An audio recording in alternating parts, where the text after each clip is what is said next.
Olá, boa tarde. Tudo bem? Quem quiser fazer pergunta também, pessoal, fica à vontade. A gente vai anotar aqui para no final a gente responder, tá? Mário entrou. Minha sogra entrou. Fátima Morise. A Lucia, a Aline Lima. O pessoal tá entrando aqui. Pastor Fabrício. O pastor Lúcio também deve estar aqui também. Bom, vamos começar? Tá Vamos. bom? Todo mundo. Estou falando dando para ouvir, para entender bem. Tá melhor aí, amor? Não, pra mim tava bom, o Netinho falou que tava baixo. Tá. Então vamos começar. Então vamos lá. A Juan entrou. Uma breve apresentação minha. Depois eu vou apresentar a Gisele. Então, para quem não me conhece, eu sou a Marina, sou pedagoga formada pela USP aqui de Ribeirão. Trabalho na Prefeitura de Ribeirão desde 2014. Também sou professora de música para crianças e adolescentes e atualmente também lidero o Ministério Infantil da Primeira Igreja Batista de Ribeirão Preto.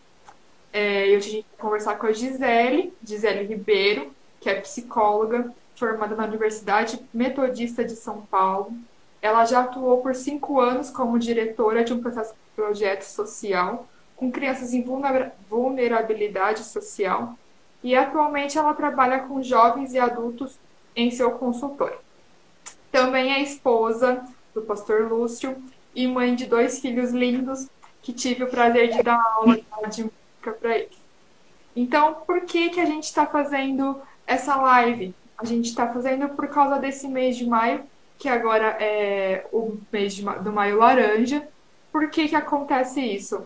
Porque há 45 anos atrás existiu uma notícia no Brasil que realmente abalou o país, que foi por causa dessa notícia, marcou o início da luta contra o abuso e a exploração sexual de crianças e adolescentes.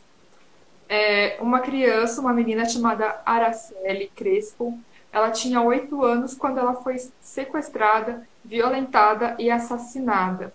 E isso ocorreu em 1973. Em resposta dessa crueldade, foi criada uma lei federal 9.970/2000, que instituiu o dia 18 de maio como Dia Nacional de Combate ao Abuso e à Exploração Sexual de Crianças e Adolescentes. E essa expressão Maio Laranja, ela tem como inspiração uma flor que se chama gerbera, que possui várias tonalidades, incluindo a cor laranja, que simboliza a fragilidade de uma criança. Então, alguns dados sobre a questão do abuso e a exploração sexual infantil no Brasil. Esses dados foram coletados de 2011 a 2017. Então, nesse período, foram 141.105 casos de violência sexual contra crianças e adolescentes. Desses 140 mil casos, 58,37 mil casos foram contra crianças, sendo 74% meninas e 26% meninos. E desses 58 mil casos, 70% foram realizados na sua própria casa, na sua própria residência. E aí, para a questão de adolescentes, a gente tem 83 mil casos e 66 que foram contra os adolescentes, sendo que 92% foram contra meninas e 8% de meninos. Desses 83 mil casos, 58% foram realizados em sua própria casa, em sua própria residência. Aí a gente tem realmente um panorama muito grande. Esses casos são casos confirmados, que realmente foram denunciados, que a gente tem esse número, mas a gente sabe que os casos que não são denunciados são muito maiores do que esse.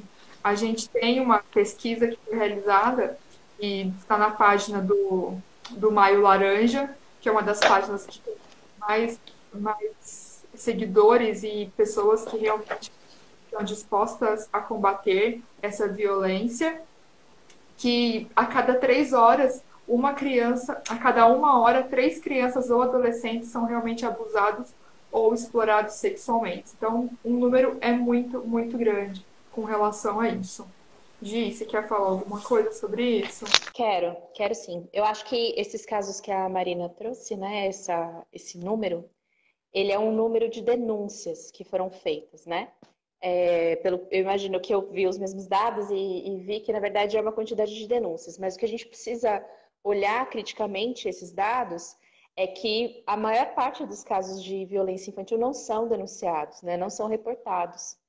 Então, algo que a gente precisa ter em mente que, ainda que esse dado pareça enorme, ele é absurdamente maior do que esse dado que a gente tem. E esse, inclusive, é uma das discussões que se tem a respeito de abuso sexual, porque você não tem dados realmente palpáveis, porque você fica muito mais em uma questão sugestiva ou de estatística, porque raramente um caso de abuso realmente vem a ser denunciado ou vem à tona. Então, é algo que a gente precisa perceber que a relevância. Você está. Não, mas pode continuar. Então, a gente precisa perceber que a quantidade, a relevância de casos, né, a quantidade de casos e a relevância de falar no assunto é enorme, justamente porque a quantidade é muito grande, principalmente aquilo que não vem à tona, né? Então, por exemplo, eu vi uma matéria de uma revista de psicologia chamada Clinical Psychology Review. E ela ela fez um estudo em 2009. 2009? Acho que foi 2009. E nesse estudo, ela usou 65 outros estudos que foram realizados em 22 países diferentes. E o dado que ela chegou foi que 19,7% das mulheres no mundo sofreram abuso e que 7,9% dos homens no mundo sofreram abuso. Então, a gente está falando de 20% da população mundial, de 20% das mulheres do mundo sofreram abuso e cerca de 8% dos homens. Então, isso torna uma questão muito mais séria, né? Um dos dados que eu também encontrei é que esse é o quarto crime mais cometido no Brasil, né, de violência sexual. Então, se torna cada vez mais relevante, né, a gente falar sobre o tema, é cada vez mais perto. Esse dado dos 20% aí das mulheres significa que 20% das mulheres que você conhece sofreu abuso na infância. Isso é um número enorme, né? Complicada, porque quando você é criança, você realmente não tem noção direito do que realmente é o seu corpo, como o que é realmente um abuso, o que é uma exploração. Então a gente necessita demais das pessoas que estão com a gente falar. Sim. Eu vi um outro dado é que muitas crianças estão abaixo de 4 anos.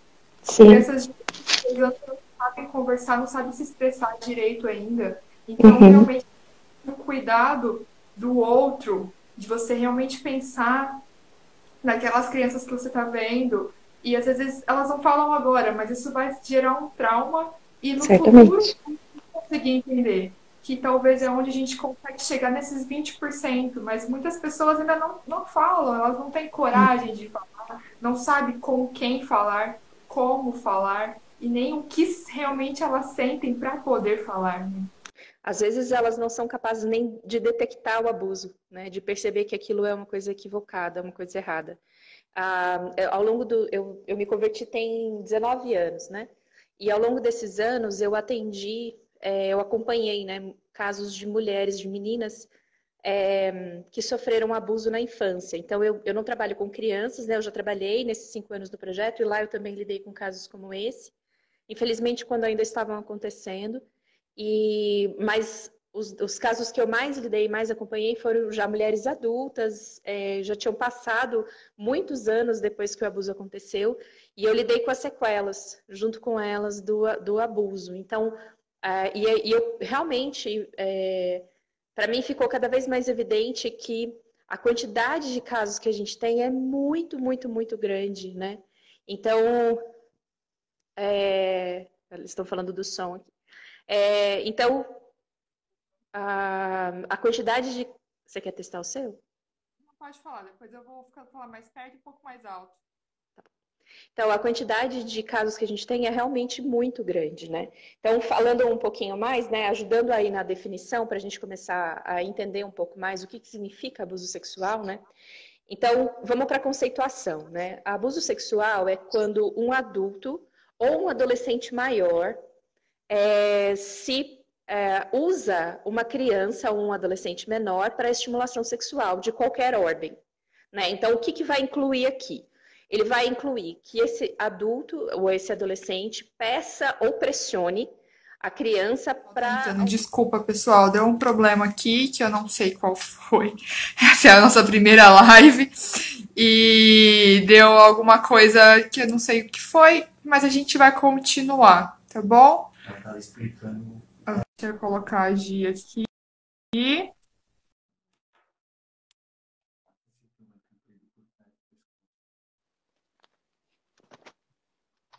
Oi. Tá bom, pessoal? Agora tá. Tá saindo meu som, Carlinhos, Dalci. O meu som tá saindo também? O seu tá, Gi. Tá. O seu tá também. Eu tô ouvindo. A Viviane falou que tá, a Joselilda falou que tá. Então vamos continuar. Gi, volta um pouquinho na questão da nomeação, da diferença de exploração para abuso, por favor. Então vamos lá. O que constitui um abuso sexual? O que vai incluir? Vai incluir o abusador pedir ou pressionar a criança para ela se envolver em atividades sexuais de qualquer ordem. E aqui também vai envolver exposição indecente, ele mostrar as genitálias, ou ele pedir para a criança mostrar as genitálias para ele, sempre com essa intenção de se satisfazer sexualmente, né? Ou intimidar ou aliciar a criança a ter contato físico sexual de qualquer tipo, né? Seja manipulação, seja penetração, seja o que for. E também usar essa criança para produzir pornografia para si. O que diferencia para a exploração sexual é quando envolve algum tipo de comércio, né? Então, a exploração sexual ela pode ser prostituição, né, infantil, é uma forma de exploração sexual. Ela pode ser a produção de pornografia para venda, para ter lucro a partir disso, e até tráfico de pessoas, né, que tem, infelizmente, sido comum em muitos lugares. Então, essas são as diferenças. O que a gente precisa entender também é que abuso sexual, quando você trata de crianças abaixo de 15 anos, né, adolescentes e crianças abaixo de 15 anos, independente do consentimento da criança. Porque às vezes fica parecendo que foi a escolha dela, mas ela não tem idade ainda, ela não tem maturidade para fazer uma decisão dessa ordem. E por essa razão, mesmo que ela consinta com o que o abusador está fazendo, ainda assim é caracterizado como um abuso sexual. Então é importante a gente saber disso, né? Então, a maior parte dos casos, como a Marina já falou, acontecem dentro de casa. E justamente alguns fatores vão influenciar o quanto esse abuso vai ser nocivo para essa criança. Por exemplo, que tipo de fatores? Essa relação é uma relação incestuosa, ou seja, é um familiar da criança, é o pai, é a mãe, é o padrasto, é o irmão. Então, esse tipo de relação vai influenciar o quanto isso vai ser muito mais grave na vida da criança. Vai influenciar também a frequência. Com que frequência isso acontece? Foi uma única vez ou aconteceu várias vezes? Ou também por quanto tempo, né? Então, aconteceu por um período de um mês, ou aconteceu por anos, né? Ela ficou anos sofrendo abuso sexual. E assim vai. E o tipo de abuso que ela sofreu também, o grau de abuso, né? Houve penetração, não houve penetração? Que tipo de abuso, como que ela foi usada e assim vai. E tudo isso vão ser fatores que vão montar o quanto isso vai ser nocivo, o quanto isso vai influenciar a vida da criança. O que é importante a gente perceber é o seguinte, qual que é uma das grandes questões do abuso, né? Várias, né? Mas uma delas normalmente o abusador, em 70% dos casos, 80% dos casos, o abusador é alguém do relacionamento da criança, é alguém que a criança conhece de perto, e por isso é alguém que ela confia. Então, por isso que é tão difícil para ela detectar que aquilo é abusivo, que aquilo é errado, porque normalmente começa de forma muito sutil, começa com carinho, começa com atenção, começa com algo muito sutil e ele vai crescendo até chegar ao ponto de virar um abuso. Raramente, né, tem exceções, mas raramente um abuso começa direto com o estupro. Raramente vai ser assim. O abusador, a intenção dele é uma satisfação que ele possa prolongar, né, normalmente. Ele não é como um estuprador que pega uma mulher e estupra e pronto. Não é simples assim. Ele quer manter aquele relacionamento com a criança. Então, e ele vai crescendo nesse relacionamento com a criança. Então, é importante a gente ter em mente que é alguém que a criança confia, alguém que ela conhece, na maior parte dos casos, né? Cerca de 70% dos casos é assim. Um outro ponto que é muito importante a gente ter em mente, né, do quanto isso vai ser nocivo, é porque acontece algo muito terrível e a criança sabe que é algo muito terrível, ela tem consciência que é algo muito terrível, ela se sente culpada por esse algo terrível que acontece, no momento em que ela está em formação. Então, isso vai ter uma influência direta sobre a identidade dela. Isso vai influenciar quem ela é, né? Como ela se enxerga no mundo, como ela se percebe nesse mundo. Então, tem crianças, por exemplo, que assumem papéis em decorrência do abuso. Um papel, por exemplo, que ela pode assumir é um papel de objeto. Então, ela passa a ser um objeto, inclusive na vida adulta. Aquela pessoa que passa de mão em mão, né? Porque ela se entende como um objeto, ela entende que o papel dela é satisfazer os outros independente da própria satisfação. Então ela entende A informação de questão de moralidade, questão de realmente psicológico, emocional, isso afeta demais também na vida da criança, muito. principalmente da criança. Sim, muito. Então, eu estou trazendo esse caso, mas tem com certeza muitas coisas. A forma como ela vai entender a si mesma, a forma como ela vai entender o outro, a forma como ela vai entender limite pessoal, tudo isso vai ser afetado. A forma como ela vai se sentir segura ou não na vida, isso vai ser afetado. Então, toda a formação dela vai passar por esse trauma, né? Esse trauma ele vai encontrar cada pedacinho dessa parte da formação e vai ter uma ação direta sobre quem ela é no futuro. Por isso que é algo tão complexo o abuso, porque não é só um ato de crueldade, é um ato de crueldade uma pessoa que está em formação. E isso vai mudar quem ela é, vai mudar todos os significados de quem ela é para ela mesma. E isso ela vai carregar para a vida adulta. A porcentagem de crianças sendo abusadas na própria casa é muito grande. Então, as pessoas realmente da sua confiança, o seu pai, o seu avô, o seu tio ou o padrasto que está ali, que é quem abusa da criança.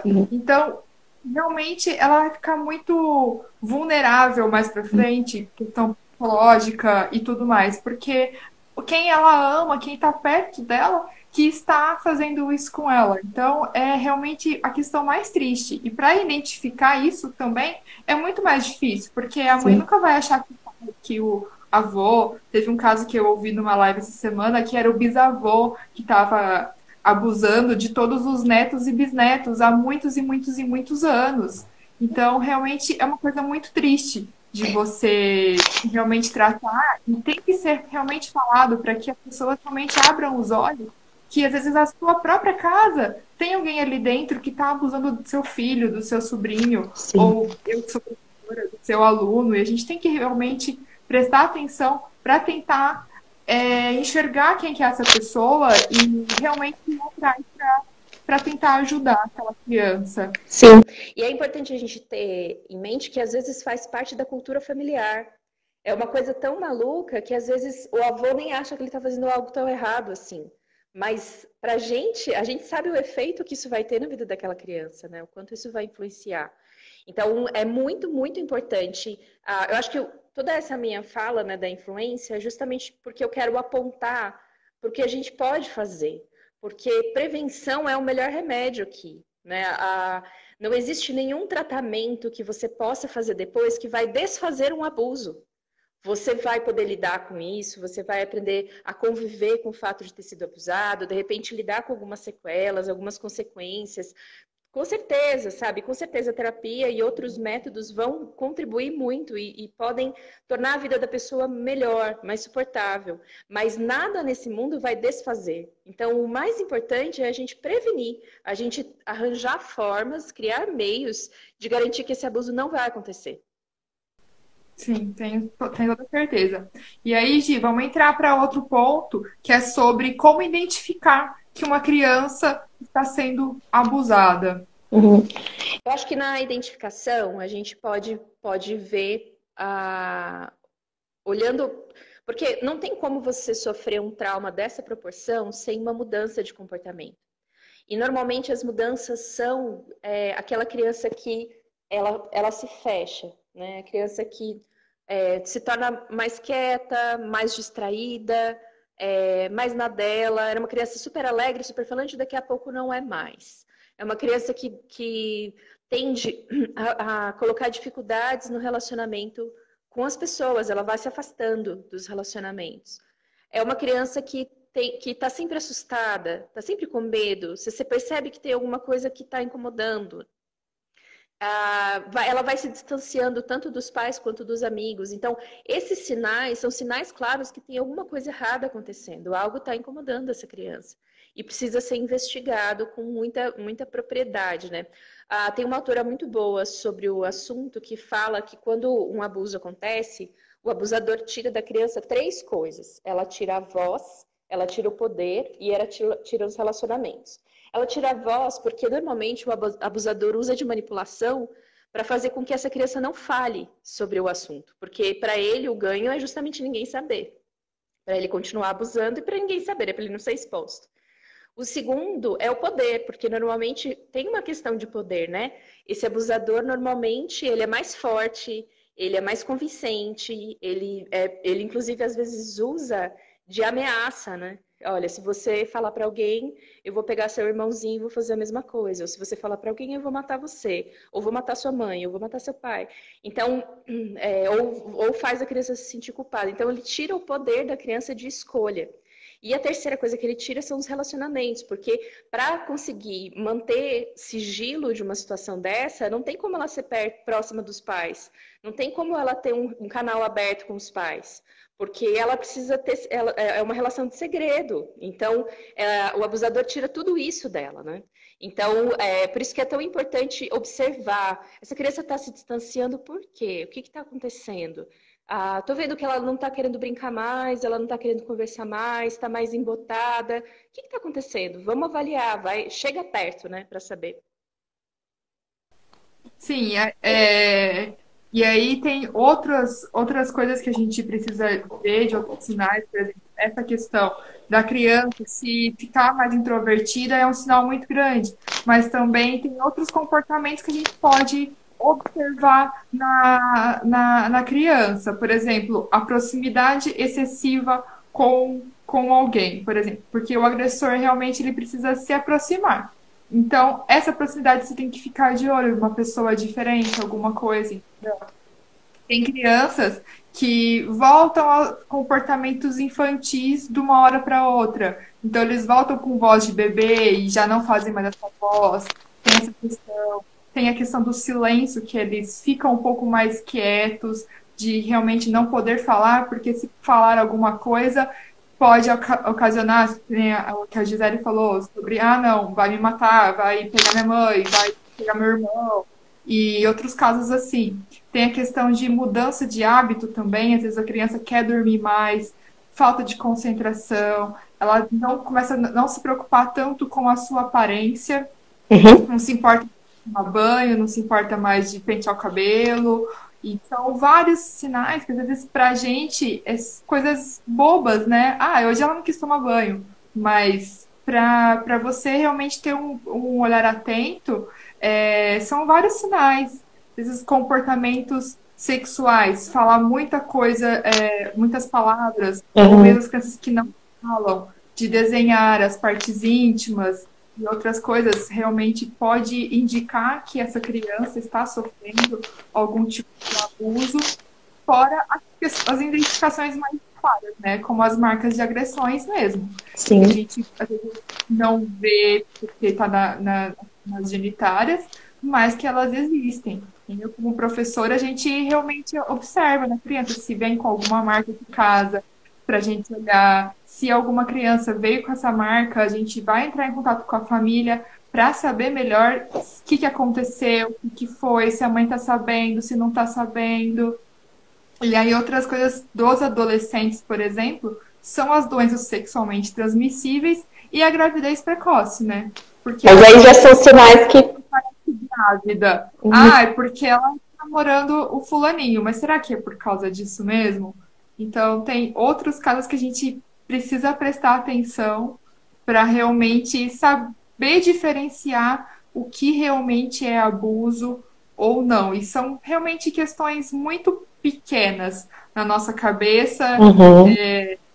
Não, é só tá com sono, só não quer mais se cuidar. Entendeu? Às vezes, tá com dor de cabeça. Outra coisa é essa questão das enfermidades psicossomáticas. Uhum. Toda hora tá com dor de cabeça, dor de cabeça. Será que realmente está com dor de cabeça, que é uma bobeira?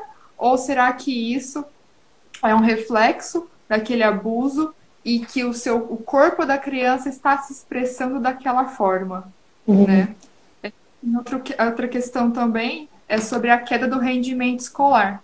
Injustificada. As crianças vão bem na escola e tudo, do nada ela começa a ir mal, não começa a se concentrar na escola e tudo mais, e isso é também um outro indicador. Outra coisa que eu pesquisei também, crianças pequenas que não conversam, que não sabem se expressar, não sabem falar ainda direito, é a questão de morder. Começa a se morder, começa a se beliscar, se mutilar também, é uma questão muito forte de identificação de abuso. E a outra questão que também surgiu no meu estudo é sobre maltratar animais. Mas como elas não podem fazer isso com o agressor, então elas fazem com o animalzinho, que o animalzinho não tem como se defender. Então elas maltratam o animal de uma forma realmente muito brusca. E teve um caso que eu ouvi numa live essa semana que a criança chegou a matar o animalzinho. Então, e através disso que a professora identificou o abuso. Porque a partir que a criança matou o animalzinho e realmente falou para a professora que tinha acontecido, a professora foi investigar, foi atrás e descobriu a relação do abuso sexual que ela estava tendo, né? Eu acho que é importante a gente ter em mente assim, né? Nenhuma desses sintomas isolados significa que a criança está sendo abusada. A gente tem que tomar cuidado também para não acabar entrando, não polarizando, sabe? De achar que tudo é abuso. Mas eu acho que vale, principalmente quem está na posição de educador, observar, né? Essa semana a criança está mais agressiva, na próxima semana ela apareceu uma marca estranha no corpo. Então, é a recorrência, né? Você começa, não é um sinal isolado, né? Você poder avaliar o todo. De fato, é impossível acontecer um abuso como esse sem que a criança mostre de alguma forma, ela apresente algum sinal. Porque o sinal, ela sabe, no final das contas, que é um meio protetivo. É uma forma que a própria psique da criança tem de tentar alcançar algum tipo de proteção, né? De alguma forma, ainda que a criança não seja capaz de fazer isso. Então, a gente precisa fazer essa leitura mais num caráter investigativo, né? Então, olhando para aquilo e não já deduzindo, foi abusada. Mas, olha, me parece que tem alguma coisa errada acontecendo com essa criança. Vou atrás para saber o que está acontecendo. Alguma coisa errada tem, né? Então, é importante a gente fazer essa leitura dos sinais dessa forma, né? De ter um cuidado, ter uma sutileza, né? De não invadir a criança mais do que ela já foi invadida, né? Ela já passou por uma questão de invasão muito séria. Então, a gente precisa saber fazer a leitura e ter um cuidado, uma forma delicada de lidar com aquilo que a gente está vendo. Acho que um dos pontos que eu inclusive queria falar sobre isso é o fato de que muitas vezes é um assunto tão horrível para a gente tratar, né? A ideia cruel de que uma criança está sendo abusada sexualmente por um adulto é muito cruel para nós. E às vezes é difícil a gente controlar as nossas emoções quando a criança está contando isso para a gente. Só que às vezes o fato da gente não ser um canal acolhedor, um canal de acesso, vai fazer com que ela se afaste e ela não conte. Então, a gente precisa aprender que naquela situação você tem que manter a calma, respirar fundo, controlar suas emoções e ouvir tudo que a criança tem para te dizer. E depois você decide o que você vai fazer. Depois se você quiser chorar, se você quiser procurar o pastor, se você quiser, tudo bem, né? Você vai ter o tempo de lidar com isso. Mas naquele momento é importante que você esteja ali pronto a ouvir aquela criança, porque se ela teve coragem de falar com você, isso é um passo imenso, imenso. Então ela confiou em você. Então você realmente precisa ser essa pessoa confiável, né? Sim, e essa a gente já entra no que fazer, né? Você identificou que a criança está sendo abusada, e aí o que você faz? Como professora, como pai, como mãe, como cuidador, que às vezes a criança não fica com os pais o dia inteiro, fica com o cuidador, e esse cuidador detecta isso, então é o que fazer. A primeira coisa é realmente ouvir essa criança, que ela tem para falar, com calma, com tranquilidade, porque senão a gente já. Nosso intuito de ser humano é já explodir e já querer ir atrás da pessoa e fazer Sim, tudo vamos matar esse cara. Não é assim. com a criança e levar a sério, né? Também acreditar naquela história. E não só naquela história, não. Isso é bobeira de criança, ele não sabe o que está falando. Não, é realmente acreditar nessa história para depois você ver o que você faz. Sempre abordar a criança ou adolescente com uma linguagem simples, palavras difíceis, para que ele possa te entender, para que ele realmente possa confiar em você e sem pressionar, tipo, e pedir para repetir, né, várias vezes a história. Não, conta para não sei quem como é que foi. Não, conta agora para o fulano. Não, mas como é que foi? O que ele fez? Como que ele fez? Pressionar a criança ou adolescente para falar já é uma coisa que ele já está se expondo. Sim. De uma forma muito, muito realmente se abrindo para aquela pessoa para que ele está contando. Se você fica pressionando, se você fica culpando, fez isso com a menina porque ela estava de saia curta, porque ela estava. Não é esse o caso. Você não tem que culpar a vítima. Não. Tem que realmente entender a vítima. Exatamente, porque ainda que ela tivesse saído pelada da rua, o abusador é responsável por repreender os próprios instintos. Ele é obrigado. Qualquer pessoa nesse mundo precisa saber controlar os próprios instintos, independente para não ferir o outro. Então, não importa como ela estivesse. Não, é claro que assim, a gente também tem que fazer a leitura de que essa criança estava mais vulnerável. E a gente tem que evitar essa vulnerabilidade. Mas a gente de jeito nenhum vai poder culpar essa criança. De jeito nenhum. Exatamente. E aí, por último, o que você faz? Depois de ouvir, depois de ir atrás, realmente identificar um abuso, o que você tem que fazer? Então, você realmente tem que denunciar. Você tem o Disque 100, que você pode denunciar esse abuso. E é anônimo, né? É uma denúncia anônima no Disque 100. h.gov.br. E também tem um aplicativo para celular de Direitos Humanos Brasil, que você pode entrar em contato, fora a questão dos conselhos tutelares, né? Que também têm a missão também de ajudar essas famílias, essas crianças que estão passando por essas dificuldades, né? Sim, eu inclusive queria aproveitar para falar um pouquinho de uma instituição que eu conheço e é muito séria, faz um trabalho muito sério. Eu até coloquei lá no meu feed, depois quem quiser ter mais informações deles lá, tá lá, chama ABA. Eles são uma instituição que trabalha já há anos com defesa de criança. Então, eles já receberam muitos casos de criança que sofreu abuso sexual na família e por isso o Conselho Tutelar tirou da casa e mandou para eles são um abrigo e também fazem trabalho de prevenção, de formação, eles fazem diversos trabalhos para assegurar que essa criança possa ser, de alguma forma, amparada, ainda que sua família não seja um amparo correto. Então, é muito importante a gente também ter esses meios, essas formas, porque vão ter casos que o abusador é o pai, e a criança não vai poder continuar naquela casa.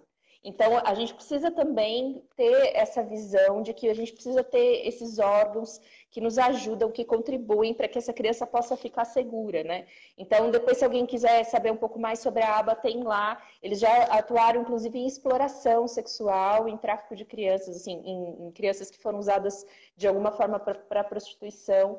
É muito importante a gente poder apoiar esses projetos também, porque eles fazem um trabalho, eles chegam em lugares que nós não somos capazes de chegar. E eles agem, eles têm a estrutura ideal para lidar com casos como esse, quando é necessário. Então, é importante a gente também apoiar esse tipo de projeto.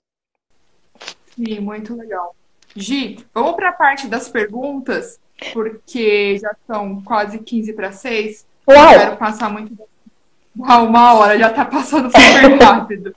Então, uma das perguntas que eu recebi foi a questão da orientação de crianças pequenas. Como você orienta uma criança pequena, você tem que falar para ela sobre sexualidade, mas que não estimule a prática sexual. Tá, deixa eu fazer uma resposta geral que vai caber essa pergunta aí também, tá? Então, eu queria falar um pouquinho sobre prevenção. Como é que a gente previne que os nossos filhos sofram abuso sexual? Então, o primeiro ponto, gente, é a gente entender que a gente precisa olhar para as estruturas que a gente oferece para os nossos filhos e garantir que elas são seguras. Então, pais que não ficam em casa, que a mãe não pode ser integral, o pai não pode ser integral, e a criança precisa ficar com outra pessoa, ou na escola, ou seja lá de que forma que a gente faz esses arranjos, a gente precisa sempre olhar para ver se aquilo que a gente está oferecendo para a nossa criança é realmente um ambiente seguro, muito, muito seguro. E a gente precisa garantir também, e de vez em quando a gente precisa desconfiar e conferir de novo. Então, é importante a gente ter esse cuidado. O segundo ponto que eu acho que é importante a gente falar é justamente da gente poder abrir um canal de comunicação com os nossos filhos para garantir que eles vão falar para a gente se alguma coisa estiver errado. Eles precisam confiar em nós como pais para que, se alguém se aproximar, eles acharem estranho, eles podem falar pra gente sem a gente surtar, né? Sem a gente fazer um escarcéu, mas como? Não, não é esse o papel. O papel é acolher, ouvir a criança e então tomar providência, né? Então, garantir que a gente consiga ter esse autocontrole e que a criança saiba que ela pode confiar na gente, né? Alguns abusos permanecem acontecendo justamente porque os pais não são confiáveis, porque a criança não sabe que ela pode contar para o pai dela e o pai dela não vai ruir por causa disso. Então, é importante a gente manter esse canal aberto com os nossos filhos para garantir que se acontecer alguma coisa errada, eles vão vir a nós. E o terceiro ponto é sobre isso que era da pergunta sobre a orientação, né? Esse é o ponto que eu acho que é mais importante de prevenção. Saber que quanto mais a gente orientar, melhor. Por quê? No final das contas, quem pode... Se um abusador estiver ao lado dos nossos filhos, ainda que a gente tome todos esses cuidados, mas se ele estiver ao lado dos nossos filhos, a própria criança é o principal meio de se defender, se ele souber como. Então, se ele souber detectar que aquela pessoa está mal intencionada, ele vai saber, se você orientou em casa em como se defender dessas pessoas mal intencionadas, ele vai conseguir defender. A maior parte dos casos é assim, porque raramente o abusador quer chamar a atenção, raramente ele quer que as pessoas percebam uma agressão, ele trabalha na manipulação, na sutileza. Então, se a gente fizer uma orientação em casa, explicando, ensinando, educando sobre isso, a chance dos nossos filhos sofrerem, serem vulneráveis é muito grande. A gente também precisa fazer a leitura de que muitas vezes esses abusos acontecem em momentos de vulnerabilidade na vida da criança. O que são esses momentos? Momentos onde, por alguma razão, os pais não estão atentos, né? Ou as pessoas que deveriam cuidar não estão cuidando por N razões. Assim, às vezes são bons pais, mas eles não estão atentos por determinada situação que está acontecendo na vida. De repente estão passando por um momento difícil no casamento e todas as atenções estão voltadas para isso, e essa criança acaba se tornando mais vulnerável. Ou de repente houve um divórcio, ou de repente há uma desestrutura acontecendo ali. Tudo isso torna a criança mais vulnerável. Então, como que a gente vai fazer essa orientação? Eu coloquei lá no meu feed 2 materiais para vocês olharem lá. Um deles é um livrinho que chama Pipo e Fifi. Ele é para crianças mais ou menos de 4 anos, menorzinhas. E lá ela vai tanto explicar a diferença do menino para a menina ela vai explicar o que é parte íntima e tal. Vai explicando de uma forma bem sutil e que as pessoas não podem encostar ali, né? Não podem tocar. Então, a orientação aqui é essa, né? Você vai explicar para a criança de acordo com a idade dela. Você não vai, por exemplo, chegar para uma criança de 3 anos e tentar explicar o conceito de abuso sexual. Você não vai fazer isso, porque isso já é abusivo em si. Então, como que você vai fazer isso? Você vai explicar que desde o começo, né, para os menorzinhos, que existem partes íntimas, é por isso que a calcinha protege, é por isso que a cuequinha protege, são lugares onde ninguém pode encostar, onde ninguém pode pôr a mão. E aí você vai explicando a diferença entre o corpo do menino e da menina, e que não pode mesmo, o amiguinho não pode pôr a mão, a amiguinha não pode pôr a mão, você não pode pôr a mão no amiguinho, né? E assim vai. Vai fazendo essa orientação quando eles são bem pequenininhos. E à medida que eles vão crescendo, você vai ampliando. Quanto menores eles são, menos detalhes. Okay? Então, menos detalhes a gente vai oferecer. A gente vai detalhar à medida que eles forem maiores. Com crianças de 4 anos, normalmente eles já estão numa fase que eles se limpam sozinhos, né? Que eles estão começando a tomar banho sozinhos. Então, ali já é importante explicar o conceito de privacidade. Ó, ninguém vai limpar você. A única pessoa que vai limpar você é você mesmo. E até mesmo aqui em casa a gente adotou com a Isa, a gente está adotando ainda, ela está na fase dos 4. Na hora do banho, ela lava as partes íntimas dela. Mesmo eu e o papai, a gente não vai fazer isso, né? Então, não é porque é um risco a gente, mas porque eu quero justamente mostrar para ela que ninguém pode, né? Nem a gente. Então, assim, é importante ela entender isso, que é uma questão privativa. A mamãe pode olhar, a mamãe pode ver, o papai também, quando for necessário, mas que é dela, que é guardado. E aí, à medida que a criança vai crescendo, a gente vai explicando também, fazendo as orientações sobre sexualidade, né? Então, entender, nessa idade aí dos 4 até uns 6, mais ou menos, eles já entendem, por exemplo, que o papai tem uma sementinha que pode colocar dentro da barriga da mamãe, que é assim que forma o nenenzinho. Assim não é agressivo para a criança, e que essa sementinha que tem que ficar guardada com o papai, que não é uma sementinha, e a gente vai explicando todos esses conceitos, vai explicando onde pode pôr a mão, onde não pode, né? Onde são partes que são só suas e que ninguém tem o direito de encostar. E aí, à medida que eles vão crescendo, a gente vai também detalhando um pouco mais, explicando um pouco mais, mas é importante que essa orientação venha de casa. Não permita que não terceirize isso, não permita que outros órgãos sejam responsáveis pela educação sexual dos seus filhos. Você é responsável por isso. Deus colocou isso na sua mão também, né? Acho que é importante a gente fazer essa leitura. Se acontecer algo com os meus filhos por falta de orientação, Deus não vai cobrar do professor dele. Deus não vai cobrar do professor da IBD ou do pastor. Ele vai cobrar de mim, porque a responsabilidade é minha. Eu posso até usar o professor da IBD, o professor da escola como estratégia, mas a minha responsabilidade, sou eu que tenho que fazer isso. Então, é importante a gente ter isso em mente, né? De que nós somos responsáveis por essa educação também específica na área sexual, e isso vai fornecer material suficiente para os nossos filhos distinguirem o que é certo e o que é errado e, consequentemente, perceber quando um toque não é adequado ou quando uma forma de falar não é adequada, né? E estar sempre atento, né? Sim. E é realmente a prevenção, você tentar realmente explicar para a criança, por mais pequena que ela seja, de uma forma lúdica. Não pode mexer, e uma questão de você faz o desenho da criança, ou pode pegar uma foto e aí coloca uma bolinha vermelha onde não pode tocar, onde não pode fazer, uma bolinha amarela onde tem que ter uma atenção, e é uma bolinha verde, por exemplo, no cabelo, nas mãozinhas, que é onde pode fazer carinho, aonde pode. Então, o carinho não pode fazer aqui, não pode fazer ali. É uma forma de realmente orientar essa criança desde pequena para que ela saiba aonde que o carinho é agradável, para ela realmente entender e já prevenir essa questão do abuso, né? Uma dica disso, rapidinho, Marina, só para terminar o assunto. Uma dica disso é também a gente tomar cuidado com os carinhos que a gente faz. Porque às vezes a gente faz carinhos assim, totalmente inofensivos, né?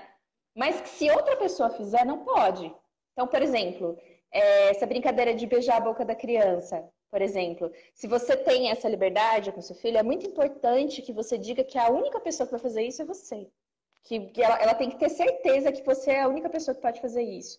Então, de não permitir, às vezes, brincadeiras, sabe, que a gente faz em casa, que parecem sutis e que não são, de forma alguma, abusivas, mas que outra pessoa fazer vai ser. Então, é importante a gente ter essa mentalidade quando a gente escolhe as brincadeiras e o toque.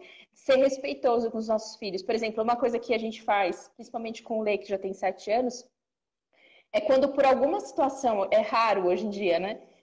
A gente precisa mexer no piu-piu dele, a gente pede licença. Olha, filho, eu preciso ver, você me dá licença? Então, por quê? Porque eu quero que ele tenha esse conceito. As pessoas não podem mexer porque elas querem, elas precisam pedir permissão. E tem que ser pessoas específicas, o médico, a mamãe, o papai, é só esses, né? Então, é importante fazer essa distinção em casa. Tá certo. Outra pergunta aqui. Eu vou fazer essa pergunta do Carlinhos, que provavelmente a gente já deu uma respondida, mas eu vou perguntar mesmo assim. Que é, a criança de 12 anos, ela não conversa ou ela é introvertida. Pode ser sinal de abuso? Eu acho que entra naquela questão que a gente já conversou, que é sobre você ter que analisar os sinais e a frequência desses sinais. O todo, Então, né? se a criança é introvertida, porque ela já é assim. E eu mesma, quando era criança, realmente era muito introvertida. Mas às vezes a gente vai. Não era por causa de que eu fui abusada ou alguma Uhum. coisa nesse sentido. Então, realmente você tem que analisar e tentar entender um pouco mais daquela criança para realmente afirmar se é uma questão de abuso ou não. É isso, né? Sim, e também perceber a mudança. Houve uma mudança de comportamento nessa criança. Por exemplo, eu também fui uma criança tímida, então eu fui tímida até a adolescência. Então, e eu não fui abusada. Então, assim, não, senão também eu acho que viram caça às bruxas, né? A gente começa a achar que todo mundo foi abusado, e não é isso, não é isso. Eu acho que essa mentalidade também é nociva. Eu acho que o que a gente precisa entender é perceber os sinais. Essa criança que está sofrendo abuso, ela vai dar sinais. E a gente precisa estar atento o suficiente para enxergar esses sinais. E esses sinais normalmente vêm de mudança. Ela era de um jeito e de repente não é mais. Era uma criança super alegre, daqui a pouco só fica triste. Alguma coisa aconteceu. Sim. Outra pergunta aqui da Igreja Batista Ágape, lá de Cravinhos, é: como ajudar na recuperação da autoestima dessa criança que sofreu abuso? Eu sei que a Carla e o pastor Anderson têm alguns casos lá mesmo. E como é que você vai realmente recuperar a autoestima? Porque é uma coisa muito abalada na criança, Uhum. no adolescente, e muito difícil de você recuperar mesmo. Eu acho que se a gente vai para uma questão bíblica, né? Então, eu aqui acho que eu me sinto no direito de trazer esse assunto, considerando que a gente está falando especificamente para a igreja. Eu entendo que é o seguinte, né? A partir do momento que o pecado entra no mundo, ele corrompe a imagem de Cristo em nós, né? De Deus em nós, a imagem que Deus formou em nós. E através do sangue de Jesus, essa imagem é restaurada. Então eu entendo que é o mesmo caminho, né? Eu entendo que a gente vai fazer isso através do quê? Através da afirmação da identidade de Cristo nessa criança. O que traz dignidade para essa criança é Cristo nela, né? É o fato dela ter sido criada como criatura, como criatura de Deus. Deus fez ela a imagem de Deus. Então a gente precisa restaurar isso biblicamente. E além disso, se vocês tiverem acesso, né, a programas específicos, né, talvez seja mais fácil poder ter uma orientação psicológica para o caso específico dela. Mas o que eu entenderia aqui seria a gente poder afirmar aquilo que é verdade sobre ela, né? Porque normalmente quando a criança tem um problema de autoestima, ela acreditou em muitas mentiras sobre ela. Né? Ela acreditou que ela é só um objeto, ela acreditou que é culpa dela, ela acreditou que ela não vale nada, ela acreditou que aquele era o papel dela, ela acreditou em uma série de mentiras e a gente lida com as mentiras através da verdade, né? Então a gente vai trazendo verdade para a vida dessa criança e vai ajudando ela a enxergar quem ela é de fato. Ela não é simplesmente o fruto de um abuso. Ela é uma pessoa que Deus criou, que Deus formou, e a partir disso, coisas ruins aconteceram, mas isso não define, não precisa definir quem ela é. O que define quem ela é, o fato vem antes do abuso, né? O que define a identidade dela vem antes do abuso. E muitas vezes, quando a criança sofre abuso, a identidade dela fica influenciada por isso, né? Então, fica totalmente vinculada ao abuso que aconteceu. Por isso que é importante voltar e trazer as verdades, né? Quem é essa criança? E principalmente criar um ambiente onde seja seguro para ela, onde ela se sinta segura, onde ela se sinta amada por quem ela é e não por aquilo que ela faz ou pela forma como ela age. Independente de como ela age, ela ainda assim continua sendo amada, né? Não é circunstancial, não é performance, né? Então é importante trazer isso para a vida da criança. E aí, nessa questão de igreja também, tem a outra pergunta da Carol, que é como abordar esse assunto melhor nas igrejas com crianças e adultos. Então, com crianças, eu honestamente acho que esse é o papel dos pais, sendo sincera, assim. Porque eu até acho o ministério, a igreja podem abordar isso e tem que ser de uma forma delicada, mas eu entendo que a grande bagagem disso tem que vir de casa, né? Então, eu acho que eu orientaria mais os pais para que eles façam. E, eventualmente, eu coloquei lá no meu feed duas ferramentas lá, né, do Pipo, e coloquei uma outra musiquinha que a moça canta também, falando sobre essa proteção das partes íntimas, super bonitinha também. Eu acho que dessa forma é legal fazer na igreja.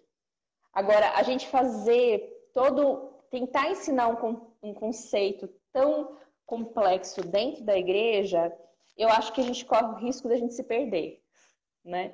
A menos que a gente perceba que realmente precisamos falar disso. Está acontecendo, a gente precisa falar disso, né?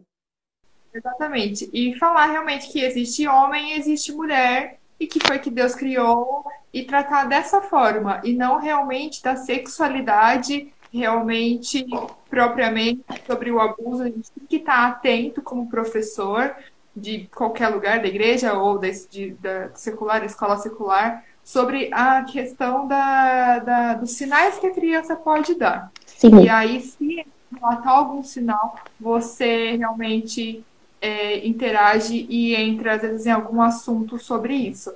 Mas que realmente a obrigação maior é realmente dos pais, né? Sim, eu acho que talvez o que eu acharia que seria interessante para a igreja ensinar, por exemplo, no Ministério Infantil, como vocês estão, seria como a criança se proteger, mas não entrar muito em orientação, não. Só como ela se protege. Então, por isso que eu acho que a musiquinha ali que fala, ó, essa parte aqui pode, essa aqui não pode, e é isso. Bom, gente, eu acho que já era mais ou menos isso. Nosso tempo já está chegando. Eu não sei onde que fica o cronômetro da live. Eu não sei, mas...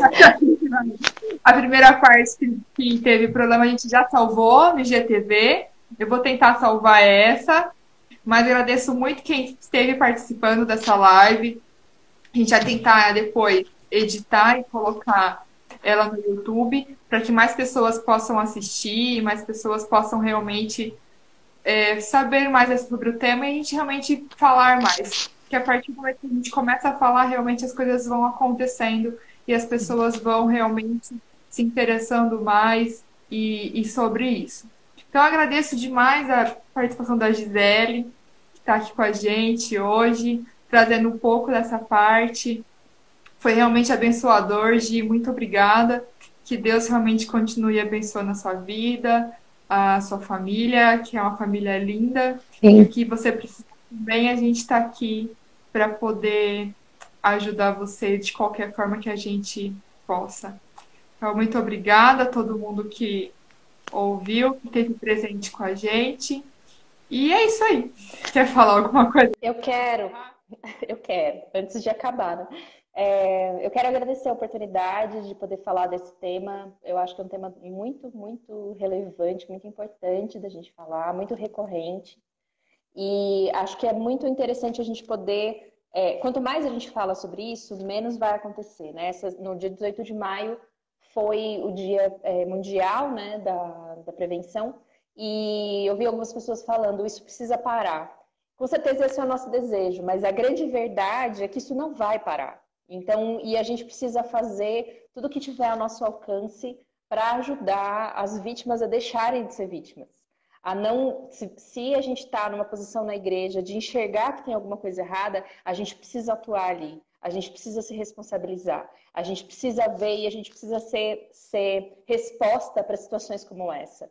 E eu acho que é importante também a gente perceber claramente o nosso papel aqui como pais, como educadores e como cristãos, não permitindo que coisas como essa continuem acontecendo se nós soubermos, né? Se houver alguma possibilidade da gente fazer uma atuação ali para diminuir esses casos, é isso que a gente tem que fazer, né? Eu vou colocar depois, essa semana, lá no meu feed também, para essa questão da orientação dos pais, uma ideia do que você trata sobre sexualidade com cada idade. pode ajudar os pais a saberem o que você vai falar para aquela idade. Eu ia fazer isso hoje, mas não deu tempo. Mas eu vou fazer por essa semana e vou postar lá no meu feed como mais uma ferramenta para quem tiver interesse. Tô vendo a Joselida aqui. Um beijo, querida. Então, quem quiser seguir a Gisele no Instagram é @psicóloga.gisele.ribeiro. Então, fiquem à vontade, tem vários materiais, várias coisas que ela realmente está postando sobre esse tema. E se precisar também, ela também atende como psicóloga no consultório. Então, fica aí, se alguém precisar de alguma conversa pessoal e tudo mais, ela tem o consultório também que está fazendo atendimento. Agora tá meio complicado por causa da pandemia. Não, mas eu estou atendendo. Estou atendendo online. Fica aí o convite para todo mundo, tá bom? Tá bom. Muito obrigada para todo mundo que participou, para todo mundo que ficou agora até o final.